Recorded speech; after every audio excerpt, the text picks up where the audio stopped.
Baik, sebelum ke para hakim, saya minta dijelaskan dulu dari Kementerian Bidang PMK, dari beberapa KL yang ditunjuk sebagai penyalur dana program perlindungan sosial ini yang di bawah koordinator Bapak, bisa dijelaskan Pak, kementeriannya atau KL-nya? Terima kasih Yang Mulia. Berbagai macam tadi sudah kami sebutkan bahwa Perlinsos itu ada 3 kategori. Pertama yaitu subsidi, yang kedua bansos, dan yang ketiga jamsos. Yang menjadi domain kami itu adalah bansos dan jamsos. Jamsos itu lebih spesifik lagi yaitu pemberian bantuan iuran kepada peserta BPJS Kesehatan yang tidak mampu, yang jumlahnya sekitar 98 juta. Itu berada di dalam koordinasi kami. Kemudian semua program kegiatan yang di bawah Kemensos itu adalah juga berada dalam koordinasi kami. Karena di dalam Perpres tentang Menko PMK itu ada 7 kementerian Yang Mulia yang berada di bawah koordinasi langsung kami, yaitu Kementerian Sosial, Kementerian Kesehatan, Kementerian Pendidikan, Kementerian Agama, Kementerian Pemuda dan Olahraga, Kementerian Desa, dan Kementerian Pemberdayaan Perempuan, ditambah beberapa badan termasuk BNPB, BKKBN, BPJS Kesehatan, BPJS Tenaga Kerja, dan BPOM. Sehingga semua program-program yang ada di dalam kementerian itu berada di dalam koordinasi saya. Di samping itu, kalau ada bidang yang harus cross-sektoral, seperti sanitasi tadi yang sudah saya singgung Yang Mulia, itu kami harus mengkoordinasi lintas sektor dengan kementerian teknis di luar koordinasi kami. Misalnya untuk sanitasi dengan PUPR, untuk misalnya masalah yang tadi sudah, terutama PUPR, jadi masalah air bersih, air minum, kemudian juga misalnya di daerah miskin seperti di Papua yang perlu ada perpanjangan runway, misalnya kami harus berkoordinasi dengan Kementerian Perhubungan, karena tupoksinya ada Kementerian Perhubungan. Demikian Yang Mulia, terima kasih. Baik, kalau dari Kementerian Bidang Perekonomian Bapak yang... Terima kasih Pak Yang Mulia. Kementerian Perekonomian karena terlibat dalam penyusunan anggaran bersama dengan Bappenas dan Kementerian Keuangan, itu yang pertama, tentu dalam penyusunan anggaran. Yang kedua, tentu dalam berbagai produk bantuan yang terkait dengan subsidi. Kemudian yang ketiga, tentu penyaluran daripada kementerian yang melalui Kementerian BUMN. Kemudian terkait dengan pangan, koordinasi Badan Pangan, Bulog, dan juga berbagai kementerian lain. Jadi tentu berbagai perlinsos sebagian besar muaranya ada di anggaran. Demikian Pak Majelis Hakim. Baik. Ketua yang kami hormati. Kemudian kalau database penerima bantuan antara yang di bawah koordinator PMK dan perekonomian, apakah tidak dimungkinkan itu ada overlapping? Artinya satu jenis bantuan di antara sekian banyak jenis bantuan itu kemudian juga dimungkinkan akan tercover di jenis bantuan yang berbeda di jenis yang ditangani oleh koordinator kementerian yang berbeda. Bisa dijelaskan Pak PMK dulu? Terima kasih Yang Mulia.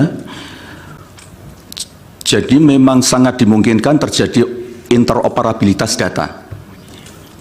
Karena apa? Karena bantuan-bantuan itu ada berlevel Yang Mulia. Seperti tadi saya jelaskan, misalnya masalah kemiskinan itu kan ada 3 jenjang, miskin ekstrim, miskin, dan hampir miskin. Nah ini nanti intervensinya berbeda Yang Mulia. Untuk miskin ekstrim itu hampir semua program itu diberikan kepada mereka untuk menaikkan tingkat garis pendapatan pengeluaran dia itu di atas kemiskinan, syukur-syukur menjadi tidak miskin. Karena itu tadi Bu Mensos juga sudah menyebut, misalnya ada untuk di tingkat miskin ekstrim itu hampir semua paket yang ada di Kemensos itu diberikan kepada miskin ekstrim, ditambah BLT desa Yang Mulia. Kemudian ditambah lagi bansos dari pemerintah daerah dan pemerintah provinsi itu juga boleh diberikan kepada miskin ekstrim. Tapi untuk di tingkat miskin itu BLT desa dan bansos pemerintah provinsi tidak dibolehkan. Tadi Bu Risma sudah menyinggung, misalnya untuk yang hampir miskin, yang 18.800 juta, yang sisa dari 18.800.000 itu hanya menerima BLT El Nino, kemudian naik lagi 22,22 juta, itu hanya menerima sekitar 4 juta hanya menerima bantuan beras dari BPJPN. Ini jadi untuk mengintervensi penanganan kemiskinan itu dilakukan secara berjenjang sesuai dengan kadar kebutuhan atau tingkat kebutuhan yang dialami oleh masing-masing, dan itu kami lakukan berdasarkan by name by address. Baik, dari Pak Menko Perekonomian ada tambahan? Tambahan sedikit bahwa seluruh program yang didesain itu mengacu kepada data yang ada di Kemensos, DTKS, kalau itu menggunakan data KPM, penerima PKH ataupun sembako. Kalau itu kita sasarkan berbasis terakhir menggunakan data dari P3KE, yaitu data pensasaran percepatan penghapusan kemiskinan ekstrim yang wali datanya ada di Kementerian Menko PMK. Jadi kami mereferensi sama. Sebagai contoh, mungkin program yang terkait dengan kartu prakerja itu seperti tadi kita melakukan screening berbasis data Dukcapil dari Kementerian Pendidikan, Dapodik, kemudian DTKS dan yang lain. Jadi itu interoperability dan kesamaan data di pemerintah itu disinkronkan semua. Demikian yang mulia. Baik.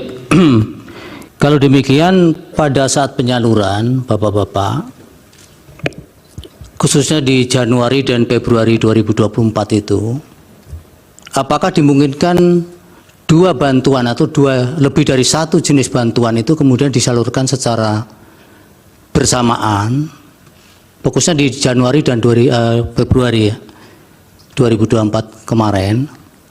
Apakah itu ada, dan kemudian apakah dua kementerian ini kemudian ada koordinasi ataukah masing-masing kemudian berjalan sendiri-sendiri? Pak Muhadjir dulu mungkin. Terima kasih Yang Mulia. Tadi sudah saya sampaikan, bantuan secara simultan itu bukan hanya pada Januari saja, sejak dulu begitu. Iya, Ya. Ini di Januari dan Februari, Pak. Iya, sama Yang Mulia. Jadi misalnya terutama dari 1,12%, sekitar 5 juta penduduk yang miskin ekstrim itu menerima hampir semua. Jadi dia juga menerima PKH kalau di dalamnya ada kriteria-kriteria, karena PKH ini Yang Mulia itu diberikan kepada keluarga miskin tetapi dengan kriteria tertentu. Misalnya di situ ada ibu hamil, ada ibu menyusui, ada anak sekolah, ada keluarga difabel, ada keluarga lansia. Jadi kalau nanti di dalam keluarga miskin itu ada salah satu atau beberapa orang yang memenuhi kriteria ini, dia dapat juga PKH. Kemudian dia juga dapat BLT bansos, makanan dari Kemensos. Dia juga bisa mendapatkan bantuan juga dari El Nino, bantuan pangan El Nino. Dia juga bisa mendapatkan bantuan dari beras, percadangan pangan beras. Sehingga kita harapkan yang miskin ekstrem ini dengan mendapatkan bantuan dari semua sisi, itu akan terangkat pendapatannya menjadi di atas garis kemiskinan. Sehingga upaya kita untuk mentarget tahun 2014 miskin ekstrim 0% itu bisa terselesaikan Yang Mulia. Baik. Berarti itu bisa simultan ya Bapak ya? Betul Yang Mulia. Ada yang ditambahkan Pak Menko Perekonomian? Cukup jelas. Baik.